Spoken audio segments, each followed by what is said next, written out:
বৃষ্টির কথা আর কি বা বলবো, টানা 5 দিন ধরে যা বৃষ্টি হচ্ছে মনে হচ্ছে যেন চারিপাশে শীত পড়েছে, এতটাই ঠান্ডা চারিপাশে, সেই কারণে আজ আর কোনো কাজেই মন বসছে না। আচ্ছা, তোমরা অনেকেই বলো যে আমাদের মতো একটা ছোট্ট সংসার তোমরাও নাকি চাও, তবে আমি কিন্তু এমনটা চাইনি। চেয়েছিলাম সবাই মিলেমিশে থাকবো, তবে কি জানো তো, একটা সংসারে ভালো স্বামী ভালো শ্বশুর শাশুড়ি পেলে যে তোমার সংসার ভরে উঠবে তা একদমই নয়।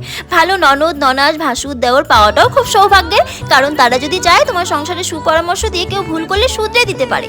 আবার ষড়যন্ত্র চক্রান্ত ফিসফিস করে কানমন্ত্র দিয়ে শুধু শাশুড়ি বোমা কেন, স্বামী স্ত্রীর সম্পর্কেও ভাঙন ধরাতে পারে, কারণ এরা সবাই তো খুব কাছের মানুষজন হয়। আর আমার যে ভালো দিনগুলো তোমরা দেখছো, এগুলোর পেছনে আমি কতটা খারাপ দিন পার করেছি তা তোমরা ভাবতেও পারবে না। বিকেলে ঘুম থেকে উঠেছি পরে ও বলছে আমাকে একটু মুড়ির সাথে মুচমুচু করে ঝুরি আলু ভেজে দেবে খেতে, তাই ফ্রেশ হয়ে ওকে ওটা করে দিয়ে বসেছি এখন মৌরিগুলো হালকা গরম করতে। বৃষ্টির কারণে কেমন যেন নেতিয়ে গেছে, একেবারে অনেকটা করে এনে রাখলে যা হয়, তবে কি বলো তো, খাওয়ার পর একটু মুখে দিলে খুব ফ্রেশ লাগে। এরপর রাতে আবার অল্প আটা ছিল, ওই দিয়ে ছোট্ট ছোট্ট করে কয়েকটা রুটি ভাজলাম, একদম লুচির মতো হয়েছে। দেখো, মৌমিতা, নিকিতা, রাজশ্রী, অয়ন, অঞ্জলি, প্রিয়া